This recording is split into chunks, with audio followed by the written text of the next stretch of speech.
Hello everyone, welcome to Telugu studies peer. So ఈ క్లాస్లో మనం రేషియో అండ్ ప్రపోర్షన్కి సంబంధించి పార్ట్ 4 అనేది చెప్పుకుందాం. ఓకేనా? సో దీనికి ముందు 2 ఇంట్రడక్షన్ క్లాసెస్ ప్రాబ్లమ్స్లో మోడల్ 1 తీసుకొని అందులో 10 ప్రాబ్లమ్స్, అది పార్ట్ 3. సో 3 పార్ట్స్ కంప్లీట్ అయ్యాయి. దాని continuation part 4. So ratio and ప్రపోర్షన్కి సంబంధించి మనం చెప్పుకుంటున్నాం. ఓకేనా? సో క్లాస్ స్టార్ట్ చేసే ముందు నేను చెప్పే మీకు యూస్ఫుల్ అనిపిస్తే ప్లీజ్ సబ్స్క్రైబ్ మై ఛానల్, అలాగే లైక్ చేయండి. షేర్ చేయడం ద్వారా, మన ఛానల్ని షేర్ చేయడం ద్వారా మీ ఫ్రెండ్స్ ఎవరైతే కాంపిటేటివ్ ప్రిపేర్ అవుతున్నారో వాళ్ళకి, అలాగే నాకు, ఇద్దరికి సపోర్ట్ చేసిన వాళ్ళు అవుతారు. అలాగే ఫాలో అవడం ద్వారా ప్రతి వీడియో మీరు నోటిఫికేషన్ రూపంలో పొందొచ్చు. ఓకేనా? సో ఇప్పటి వరకు మనం మోడల్ 1లో బేసిక్ ప్రాబ్లమ్స్లో 10 ప్రాబ్లమ్స్ చూసాం. ఇది 11th ప్రాబ్లం. సో ఏమంటున్నాడంటే a:b = 2/9:1/3. ఇప్పటి వరకు మనం నార్మల్గా ఇంటీజర్స్ చూసాం రేషియోస్లో, కానీ ఈ ప్రాబ్లంలో ఏమి ఇచ్చాడంటే ఫ్రాక్షన్స్ ఇచ్చాడు, భిన్నాలు ఇచ్చాడు. సో భిన్నాలు ఇచ్చినప్పుడు ఎలా చేయాలి? a:b = 2/9:1/3. b:c = 2/7:5/14. ఇక్కడ d:c ఇచ్చాడు. మనం దీన్ని రివర్స్లో రాసుకుందాం. c:d = dcని రివర్స్ చేసినప్పుడు ఈ ఫ్రాక్షన్స్ కూడా రివర్స్ చేసి రాసుకోవాలి. 3/5:7/10. సో ఇప్పుడు 3 1 3 3 a:b = ఈ 3 అనేది రైట్ సైడ్కి వెళ్ళిపోతే 2:3. ఓకేనా? నెక్స్ట్ 7 1 7 2 ఈ 2 అనేది లెఫ్ట్ సైడ్కి వచ్చేస్తే b:c = 2 2 ఎంత 4 4:5. c:d = 5 1 5 2 2 అనేది లెఫ్ట్ సైడ్కి వచ్చేస్తే 2 3 6:7. సో ఇప్పుడు మనకు అడుగుతుంది ఏంటి? a:b:c:d. దీన్ని మీరు ప్రీవియస్ క్లాస్లో చెప్పాను, ఇంట్రడక్షన్ క్లాస్లో చెప్పాను. ఏ కనుక్కున్న తర్వాత మిగిలిన దాన్ని ఈక్వేట్ చేస్తూ వెళ్తే ఈజీగా చేసేవచ్చు. నేను ఇక్కడ మీకు ఆల్రెడీ చెప్పాను కాబట్టి ఆ ప్రాసెస్ ఎలా చేయాలో మీకు తెలుసు. సో ఇక్కడ మళ్ళీ ప్రతిసారి అలా చేసుకోకుండా డైరెక్ట్గా చేసుకుంటూ వెళ్ళిపోదాం. ఓకేనా? సో ఫస్ట్ ఏ కావాలంటే ఏం చేయాలి? Product of first numbers in all ratios. 2 4 అన్ని రేషియోలో ఉన్నటువంటి మొదటి నెంబర్లు ఏవైతే ఉన్నాయో వాటి యొక్క ప్రోడక్ట్. 2 4 8 8 6 48. ఓకేనా? ఇప్పుడు a:bలో మనకి ఏ ఇక్కడ ఎంత వచ్చింది? 48 వచ్చింది, కానీ రేషియోలో 2 ఉంది. అంటే 2 అనేది 48 అయితే, చూడండి సైడ్ చేస్తున్నాను మీకోసం. ఓకేనా? సో 2 అనేది 48 అయితే b కావాలి మనకి. b ఎంత? 3 ఉంది. 3 అనేది ఎంత? 2 24 48 కదా. సో 3 24 ఎంత? 72. సో 72. నెక్స్ట్ b:cలో b అనేది 4 ఉంది, కానీ మనకి యాక్చువల్గా వచ్చింది ఎంత? 72. సో 4 అనేది 72 అయితే ఇలా మీరు మైండ్లో క్యాలిక్యులేట్ చేసుకోవాలి. ఓకేనా?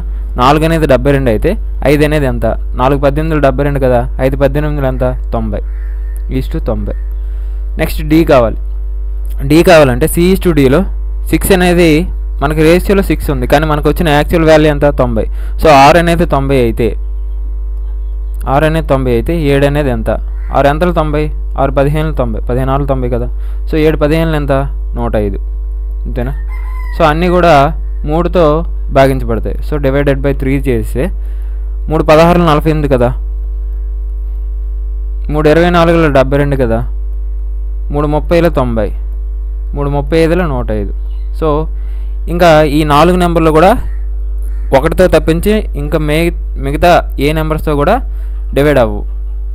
సో కనిష్ట రూపంలో రాసుకుంటే 16 a:b:c:d = 16 24 30 35. ఇది ఆన్సర్. ఓకేనా? Next a:b = c:d = e:f = 1:2. అంటే దీని అర్థం ఏంటంటే a:b = 1:2, c:d = 1:2, e:f = 1:2. ఇదే దీని అర్థం. ఓకేనా? సో ఇప్పుడు వాడు ఏం అడుగుతున్నాడు? PA plus QC plus RE is to అన్న బై అన్న రాసుకోవచ్చు. ఓకేనా. So PB is equal to QD is equal to RF. So మనకి ఇక్కడ వాల్యూస్ ఉన్నాయి కదా, డైరెక్ట్గా వాటిని ప్రతిక్షేపించండి. సబ్స్టిట్యూట్ చేస్తే ఏ అనేది ఎంత 1, నెక్స్ట్ సి అనేది ఎంత, క్యూసీలో సి అంటే ఎంత 1 ప్లస్ ఆర్ ఈ అంటే ఎంత 1 కదా, whole by P into B అంటే ఎంత 2 కదా, ప్లస్ క్యూ ఇంటూ క్యూడి అంటే డి అంటే ఎంత 2 ప్లస్ ఆర్ఎఫ్లో ఎఫ్ అంటే ఎంత 2.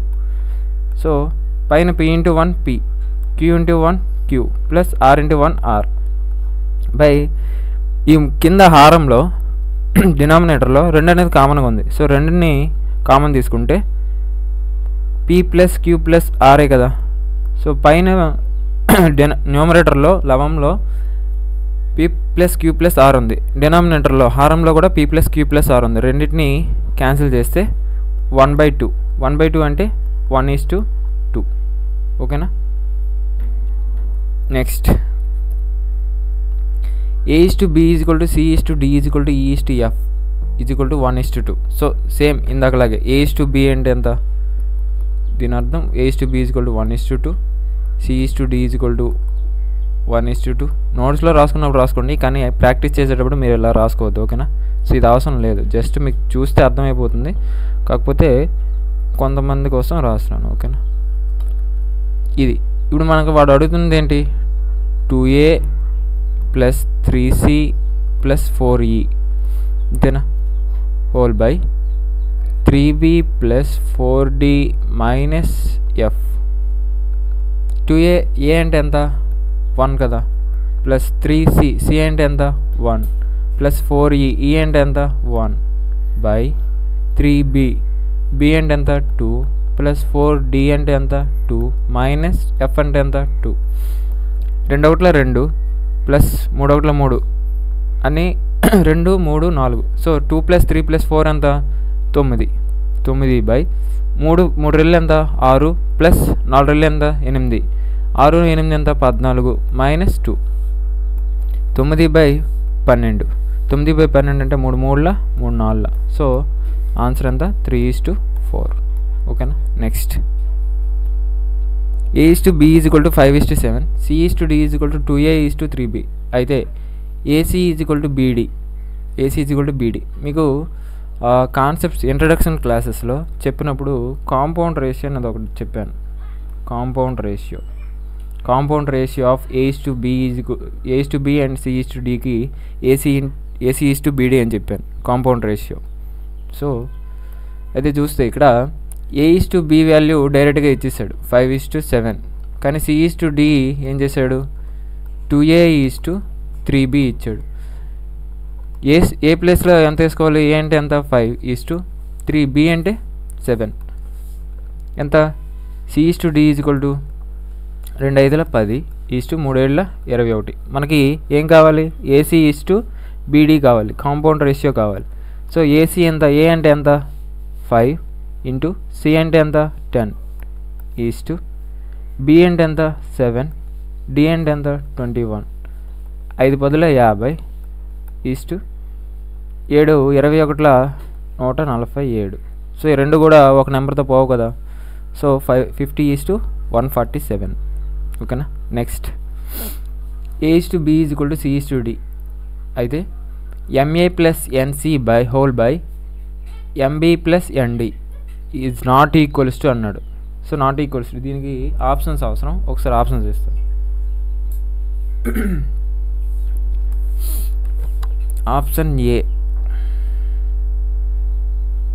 ఆప్షన్ ఏ ఏమి ఇచ్చాడంటే A/B ఇచ్చాడు. ఆప్షన్ బి ఏమి ఇచ్చాడంటే C/D. ఆప్షన్ సి ఏమి ఇచ్చాడంటే C+A. కాదు, ఒక నిమిషం, C+A కాదు, A+C ఇచ్చాడు.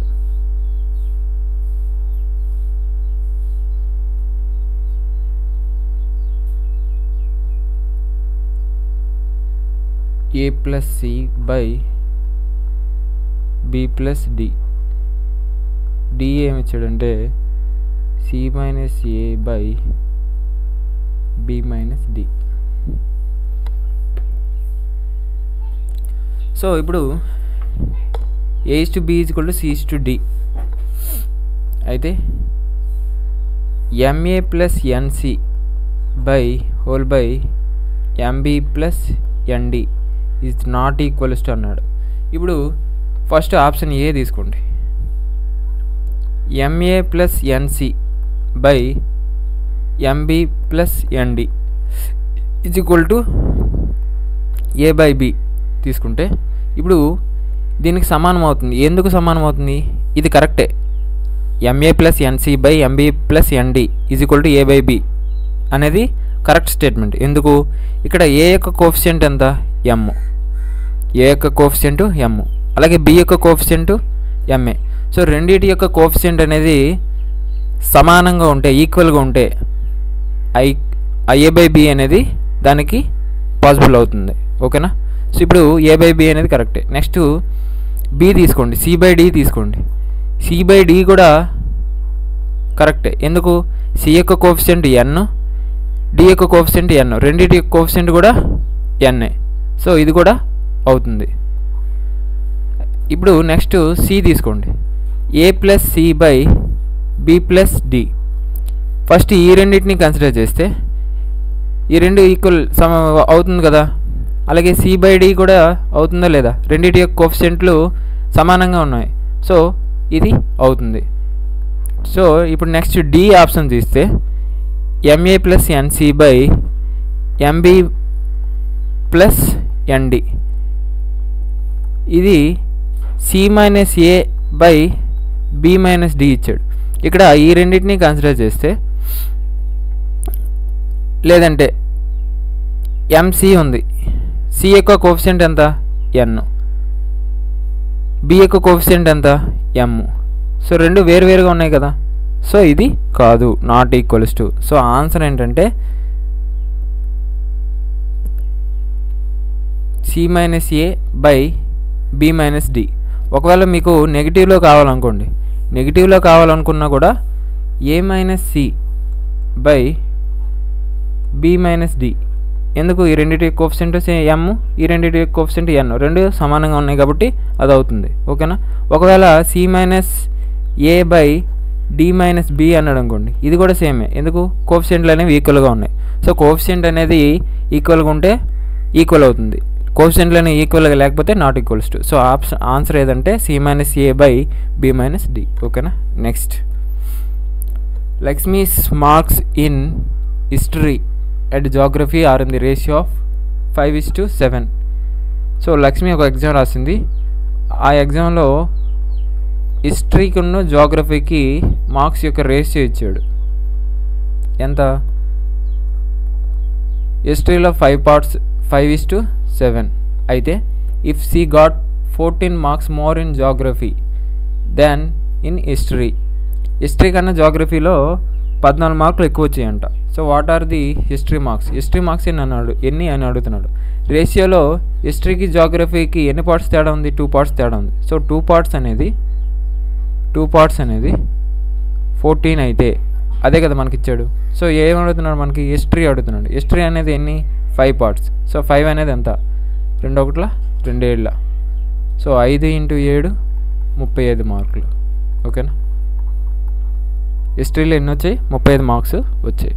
ఓకేనా? నెక్స్ట్, సో ఇక్కడతో మనకి బేసిక్ ప్రాబ్లమ్స్, మోడల్ 1లో బేసిక్ ప్రాబ్లమ్స్లో 16 ప్రాబ్లమ్స్ చూసాం. సో ఇక్కడతో ఈ మోడల్ అనేది కంప్లీట్ అయిపోయింది. నెక్స్ట్ ఏంటంటే సెకండ్ మోడల్ చెప్పే ముందు చిన్న స్టోరీ చెప్పాలనుకుంటున్నాను. ఓకేనా? ఒక నిమిషం, వాటర్ స్టోరీ రెండు చెప్తా. సపరేట్ స్లైడ్ చెప్పేద్దాం.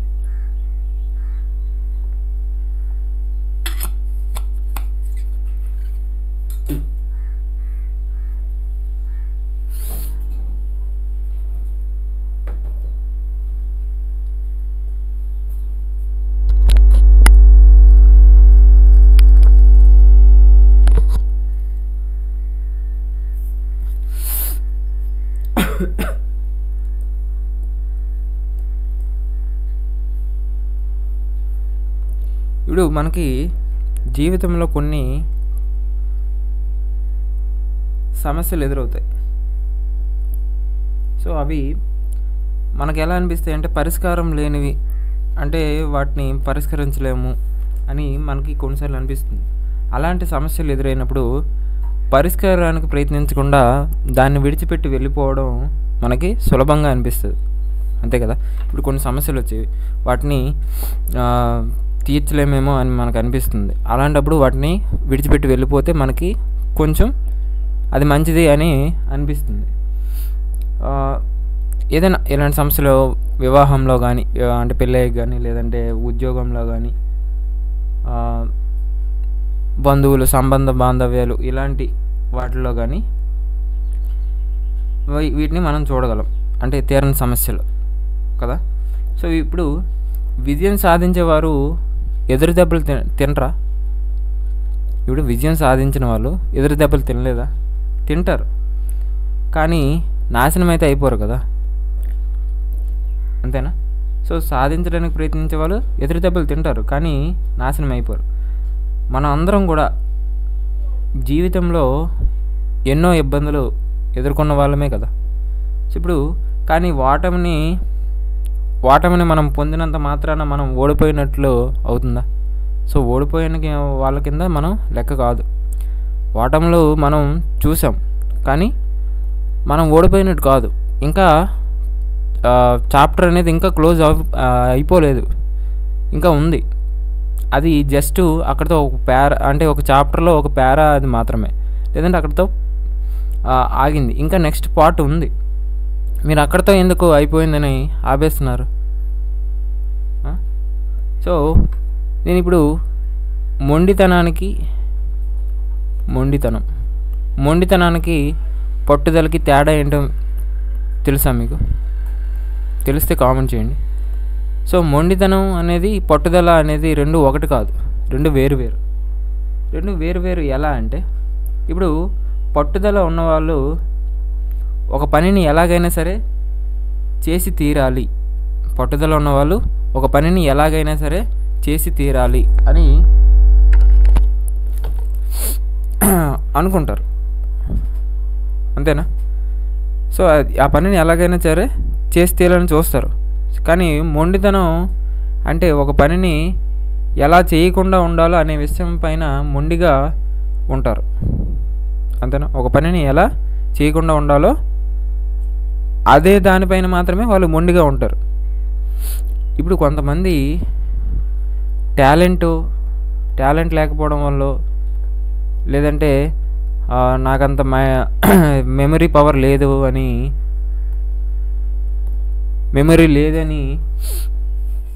అంటే నాకంత టాలెంట్ లేదు, మెమరీ లేదు అని ఇలా అనుకుని వాళ్ళందరూ ఓడిపోవడం లేదు. అంటే పరిజ్ఞానము ప్రతిభ లేకపోవడం వల్ల చాలామంది ఓడిపోవటం లేదు. ఒక పనిని మధ్యలో విడిచిపెట్టి వెళ్ళిపోయడం వల్లే మాత్రమే ఓటమిని పొందుతున్నారు. మీరు అది జాగ్రత్తగా గుర్తించాలి. సో ఇక్కడ నెవర్ గివ్ అప్ సో అనే దానికి సంబంధించి దీనిపైన మాత్రమే మనం మాట్లాడుకుంటే, ఒక పనిని లేదంటే ఏదైనా ఒక జాబ్ సాధించడం కానీ, లేదా ఏదైనా ఒక దానిలో సక్సెస్ అవ్వడం పైన వాళ్ళకి టాలెంట్ లేదని రాలేదు, అలాగే వాళ్ళకి మెమరీ పవర్ లేదని రాలేదు. వాళ్ళు ఏం చేస్తున్నారంటే మధ్యలో ఒక పనిని స్టార్ట్ చేసి మధ్యలో విడిచిపెట్టి వెళ్ళిపోతున్నారు. అందుకు వాళ్ళకి విజయం అనేది రావట్లేదు. అర్థమైందా? సో విజయ రహస్యం ఏంటంటే, విజయానికి సంబంధించినటువంటి రహస్యం అనేది పూర్తిగా 2 లక్షణాలపైన ఆధారపడుతుంది.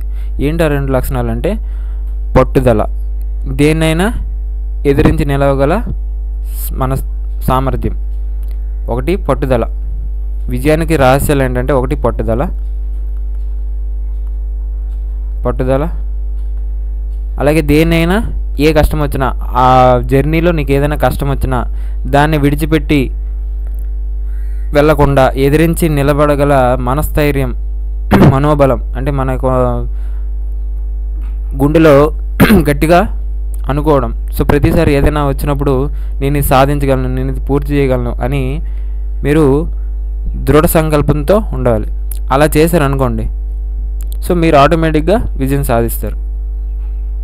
ఓకేనా? సో ఇది నేను చెప్పాలనుకుంటున్నది. సో ఎలా ఉందో ఒకసారి కామెంట్ చేయండి. ఓకేనా? సో మొండిగా ఉండొద్దు, పట్టుదలతో ఉండండి. ఇది నేను చెప్పాలనుకుంటాను.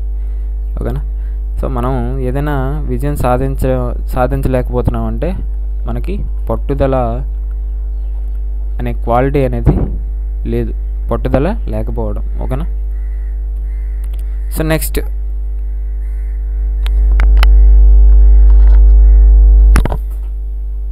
Model 2 duplicate or triplicate ratio problems. మీకు ఆల్రెడీ ఇంట్రడక్షన్ క్లాసెస్లో చెప్పినప్పుడు ఒక 5 పాయింట్స్ చెప్పాను. Compound ratio AC:BD, compound ratio of A:B and C:Dకి కాంపౌండ్ రేషియో ఏంటి? AC:BD. అలాగే డూప్లికేట్ రేషియో అంటే మీకు ఏం చెప్పాను? Duplicate ratio of A:B = A²:B². Sub duplicate ratio √A:√B. Triplicate ratio అంటే ఏం చెప్పాను? A³:B³. Sub triplicate ratio cube root of A cube root of B. ఇదే కదా చెప్పాను, ఈ 5 పాయింట్సే కదా చెప్పాను. సో అవి ఇక్కడ ఉపయోగపడతాయి. ఎలా అంటే ఇప్పుడు చూడండి, క్వశ్చన్ చూడండి. If 2x + 3 = 5x - 38b the duplicate ratio of √5 = √6, find the value of x.